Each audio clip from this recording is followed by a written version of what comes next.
Hello friend, जय हिंद। जैसा कि आपको पता होगा कि एसएससी के स्टूडेंट दिल्ली में प्रोटेस्ट कर रहे हैं। हम इस प्रोटेस्ट के मुख्य कारण देखेंगे कि ये प्रोटेस्ट क्यों किया जा रहा है। एसएससी के छात्र फेज 13 की परीक्षा को लेकर प्रदर्शन कर रहे हैं।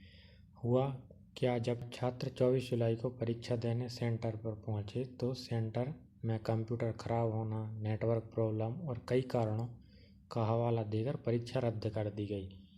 लेकिन ये कुछ ही सेंटर पर की गई। फिर धीरे धीरे पता चला कि ऐसी घटना कई सेंटरों पर हुई हैं और परीक्षा को रद्द किया गया।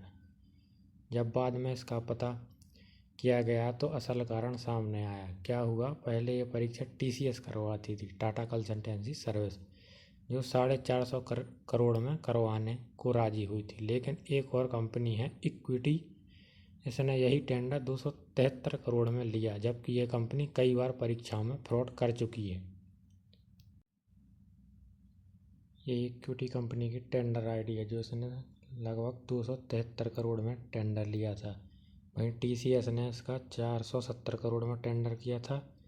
और एक कंपनी और है GSTN, इसने 462 करोड़ में इसका टेंडर किया था। लेकिन ये टेंडर इक्विटी कंपनी को मिला, जो कि 273 करोड़ में लिया गया था। इस कंपनी को 2025 में ब्लैक लिस्ट किया गया है। भोपाल और जबलपुर हाईकोर्ट की संयुक्त पीठ के द्वारा equity career technology private limited इसका नाम है।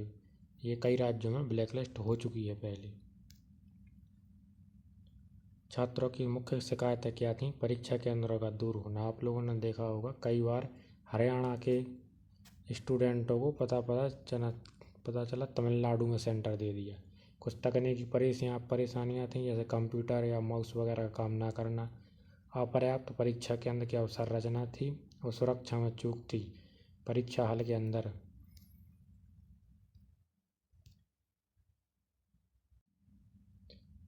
स्टूडेंटों ने कुछ मांगें रखी SSC के सामने, जैसे इक्विटी को बैन किया जाए, एग्जाम कैलेंडर के साथ साथ इसी नोटिस में रिजल्ट की डेट भी बताई जाए UPSC की तरह, नॉर्मलाइजेशन की प्रक्रिया पारदर्शी और न्यायपूर्ण हो, एग्जाम लेवल एग्जाम क्वालिफिकेशन के हिसाब से हो, भर्ती में सफल हुए अभ्यर्थियों की नियुक्ति उसी भर्ती को दोबारा आने वालों में की जाए, हर परीक्षा की वेटिंग लिस्ट जारी हो, परीक्षा केंद्रों की दूरी कम हो, एग्जाम सेंटर बहुत इंटीरियर इलाके में नहीं दिए जाने चाहिए, एग्जाम सेंटर वहाँ पर हो जहाँ यातायात बहुत सुगम हो, किसी भी सेंटर पर प्रशिक्षित स्टाफ को ही अनुमति दी जाए, सेंटर पर अभ्यर्थियों के साथ किसी भी प्रकार का दुर्व्यवहार ना हो, और टेक्निकल ग्लिच जैसे सर्वर स्लो या सिस्टम स्लो, यानी ये दिक्कत ना आए।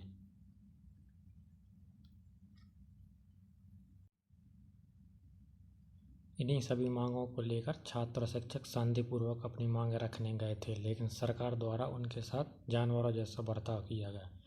इसका असल कारण क्या है पता है? हमारे नेताओं को पता है, जनता जब धर्म और जाति में बंटकर वोट देती है और जब भी चुनाव आएंगे तो 5 किलो और राशन फ्री दे देंगे, तो फिर बच्चों को नौकरी क्या देना। उनको यह भी पता है कि इनमें कौन से हमारे बच्चे हैं। इनके बच्चे तो विदेशों में पढ़ते हैं और चुनाव होंगे तब आ जाएंगे और लोग इन्हें सत्ता में फिर सौंप देंगे। क्या है, हमारे देश का कुछ सालों में ऐसा माहौल बनाया गया है कि सरकार की आलोचना करना मतलब ये देश का विरोध कर रहे हैं।